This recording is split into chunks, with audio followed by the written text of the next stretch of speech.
to the Doctor Who Marathon. I'm your host McEdam, and today we're going to be talking about the two-part mini-sode adventure, Space and Time, written by Stephen Moffat and is directed by Richard Senior. This is part of the 2011 Comic Relief Special, and is the first Comic Relief Special to be a two-parter since Dimensions in Time, way back in the 90s. 1993, I believe Dimensions in Time came out.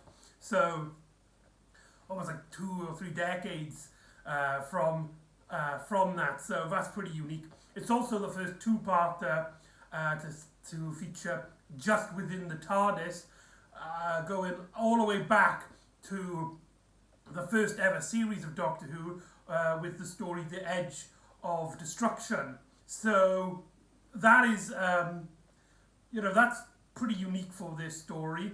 And this story is also very unique in its concept. We get this concept which I think a lot of people have had before, a lot of people have thought about it, but this is the first story in which it's really realised.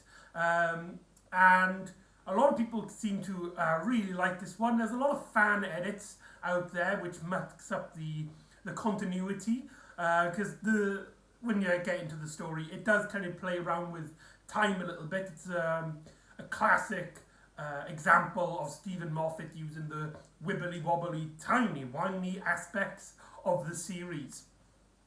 And so this is a very popular one. The story comes out in 2 parts. The first episode is called Space, and the second one is called Time. And usually when people refer to this story, they refer to it as Space and Time, which is kind of annoying. How it's not time and space, because TARDIS. Time and relative dimensions in space. So, I don't know. But anyway, what's really interesting, or at least for me and for the canonicity of Doctor Who, because this series is all about talking about Doctor Who within its respective canon and tackling everything in chronological ordering, is that this actually continues on from the Series 6 DVD short Bad Night, which is on which is part of the Night and the Doctor series, which we tackled on before, and sets up but puts on more emphasis on an idea which will then continue on into Good Night, which is the other one in the Night of the Doctor miniseries, which is on the Series 6 DVD, which wasn't actually released yet. That is Amy interrupting the Doctor as he's trying to fix the TARDIS, and she tries to ask him a question. However, seemingly Amy has some sort of a personal question to ask the Doctor, only for the Doctor to just scream, "Rory!" And Amy's just like, no, nothing like that. I just want to know a simple answer to a question that I have. The idea of the Doctor asking Rory for help as soon as Amy has sort of an emotional question ties back to what I was saying about in that story in Bad Night, as well as Amy trying to ask the Doctor something. When this story was aired, Stephen Moffat was asked about this, and he said in due course that question will be asked, which we did finally get out in, as I said, the short episode Good Night. So I don't know, the fact that the comic release special ties into the Night and the Doctor series, I just thought was really cool. And there's a lot of these shorts in the canonicity of the 11th Doctor era specifically. And I love how they just tie in with each other, and they're mainly just a little bit of fun. But this one is a bit more bigger, because it's comic relief. And another emphasis of this story is the comic relief element, as we basically learn that Rory is helping the Doctor fix his TARDIS, and there's this debate going on with Amy, Rory, and the Doctor, in which, Amy's like, hold on, you letting him fix the TARDIS? Why don't you let me help you fly the TARDIS? To which there's this you know, these fun little moments of funny little moments of Rory basically explaining Amy getting her driver's license, and she cheated because she wore a skirt, implying, you know, that her driver instructor let her off for bad driving because he was attracted to her. This plays into Stephen Moffat's way of writing comedic moments in which he uses dirty innuendos and sexualized jokes like that, which he does a lot within the series of Doctor Who, both when he was working for Russell T Davies and definitely in his own series, to the point where later on in the series I do think it hinders a lot of his stories, but here it actually helps define the plot in a sense, as Amy is trying to remember which skirt she's wearing, and Rory's underneath. In this TARDIS set, you have this beautiful glass floor, and so people who are working underneath can look up, and when Amy mentions that the skirt that she was wearing for the driving license was the skirt she was wearing right now, suddenly the TARDIS starts crashing, and all the lights go out, with the exception of the TARDIS console's green light glaring into the room. And it turns out that Rory had actually dropped an important tool for fixing the TARDIS. He dropped it because he was distracted by Amy's skirt. He's underneath the glass floor underneath his wife. You could get what happened there, and I just find that it is kind of degrading when you realise that this is the kind of humour that Stephen Moffat, really just does. He just does this kind of stuff constantly. But when it came out, it was fresh. It was kind of new to have a mostly kids show tell these kind of jokes, and the fact that this was on Comic Relief as well. Audience members who were watching this were in more of a lighter mood to watch a more comical story like this. So the TARDIS crash lands, and the Doctor sets off the TARDIS itself puts itself in a situation where it locks on to the immediate safest space in the local area. So the Doctor turns the lights back on, he fixes everything, and let's talk about Richard Senior's directing. This story, despite it being set entirely in the TARDIS, is gorgeously shot, and there's some really great scenes, some really good cinematography. I especially like when the Doctor and Amy hold on to the console as everything goes dark. The angle on the actors is gorgeous. But one of my favourite shots, I think everybody agrees on this, everyone's favourite shot is that scene in which you see all of our characters, they turn the lights on, they turn around to the door of the TARDIS, and you can see their reaction. They're just like, that shouldn't happen, that shouldn't be there. As the camera pans to the TARDIS door, only to reveal that by the door is a blue telephone police box. The TARDIS has dematerialized within itself. Now, this is something which I remember a lot of people who I don't think really knew much about the classic series would say that this isn't the first time that this has happened. And I remember when this came out on the internet, a lot of people were floating around this image of the TARDIS inside itself in a story with the Fourth Doctor and Adric. This is an image from Logopolis. However, that is not an actual that is not an actual TARDIS. That is a genuine police box that the Doctor was using at that moment. So that, just to disprove that, that is not a time in which the TARDIS dematerialized itself. There has been a case in I believe it's the Time Monster, it's not the Time Warrior, it must be the Time Monster, in the third Doctor adventure, in which he dematerialized his TARDIS in the Master's TARDIS, and the Master's TARDIS dematerialized itself within the Doctor's TARDIS, caught in itself within a paradox. That's the closest we've gotten so far, but this is the first time generally that the TARDIS has dematerialized within itself, and the Doctor basically proclaims that they are currently trapped. They're in not only a space loop, a time loop, but they're in a space loop. And we get this really cool effect in which Matt Smith opens the door to the outside of the TARDIS, puts his hand in, and you can see his hand through the doors to the interior. And they're just like, this is really weird. We've already pointed out, this could be fun, as Doctor goes through the doors and is just like, oh, I'm glad you're amused, that we're going to be stuck here forever. We're in a space and time loop.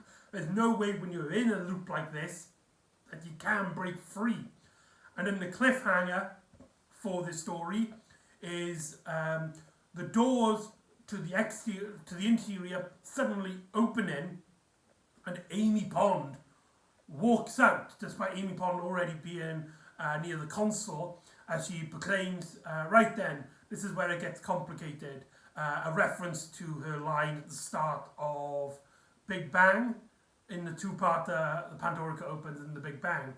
And that's the cliffhanger for this, in which Amy just suddenly appears within the TARDIS. A really great cliffhanger, and the first half is a lot of fun, with the second part having Amy, the second Amy, the one who's just arrived, basically exclaim that the paradox has been breached in somewhat. Now if you step inside the exterior of the TARDIS, you will appear in the interior of the TARDIS a few seconds in the past.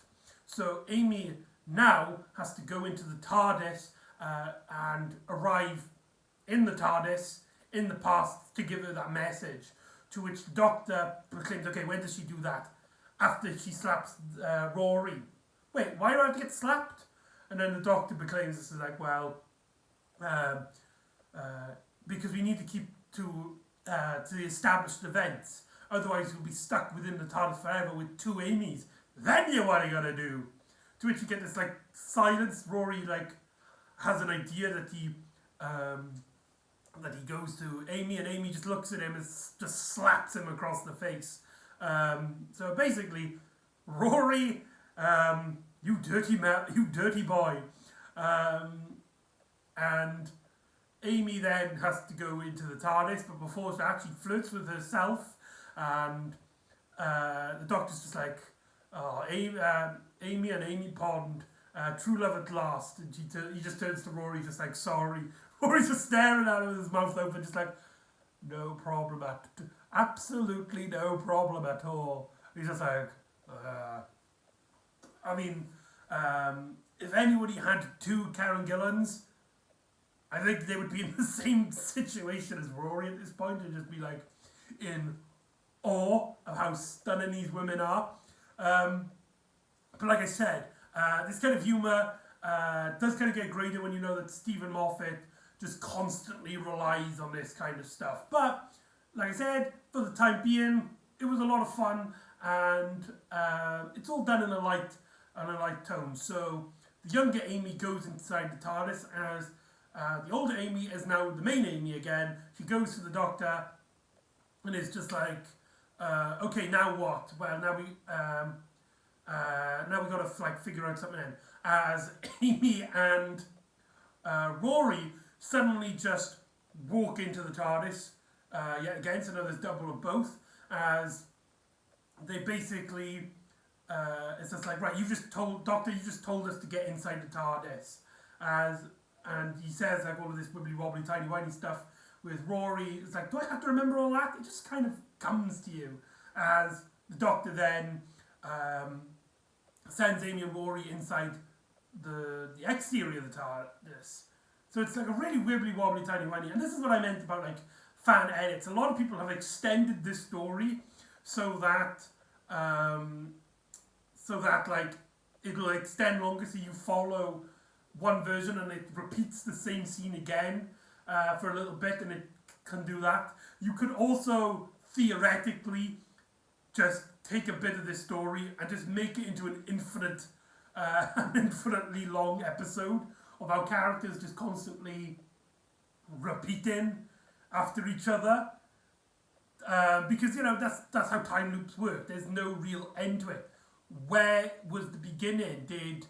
Was it the Doctor? Was there a time in the timeline in which Amy and Rory didn't come out of the doors? Did they go in and then change history? Or was it always like that from the beginning and the end? There is no beginning and there is no end. That is the interesting dilemma of time loops, and it plays around with the concept of time travel in a unique way that Doctor Who not hasn't done, but surprisingly rarely does. Only, I say, a handful of stories tell adventures like this, and the fact that this story is a mini-sode and takes full advantage of the time wibbly wobbly aspects of the story is a lot of fun. The Doctor then proclaims that because there is this time delay, this time jump, that now instead of time and space happening concurrently, there is this little gap where going into the box will step into the past. There is a way to break out. However, he's forgotten which lever it is that he finally needs to complete the complete the equation. To which Amy's just like, how the hell do you forget that? And the Doctor's like, yeah, I've forgotten, but don't worry, I'm going to find out.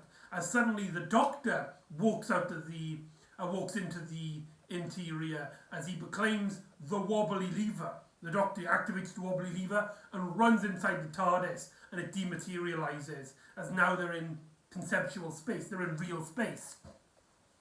And the Doctor proclaims, it's like, right, we've saved the day, no, nothing's going to implode, and we're not going to be stuck in here forever. But just to be on the safe side, Amy, put some bloody trousers on. And that is Space and Time. Overall, this is probably easily one of the better miniseries. It really depends if you like Stephen Moffat's humour. He does kind of sexualise his characters, sometimes in a negative way. And this story does kind of have that feeling that, you know, he's putting his sexual frustrations on his writing.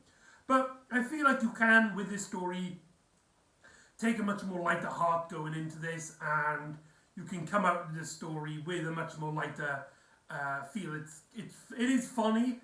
It is really creative. It's well shot. It plays around with the concept of time, which Doctor Who rarely does, surprisingly. And is a great textbook example of Stephen Moffat's wibbly wobbly tiny whiny storytelling. So, yeah, highly recommended. Space and Time. It's on YouTube as part of the Comic Relief special. You can see extended fan edits. There's lots of different versions. Also, to add, this is the first time for the Space and Time intros there was a complete clear version of the intro, which was never seen before since at this point. So this is the first, I believe it's also the only time where you get the complete clear version of the intro for some reason. But it's really cool. And that is Space and Time, highly recommended. So join me next time where Sarah Jane needs to find a replacement as she starts suffering from a serious illness, and it seems like the perfect candidate has just arrived. So join me next time for Goodbye, Sarah Jane Smith. And I'll see you next time on the Doctor Who Marathon. Ta-ra!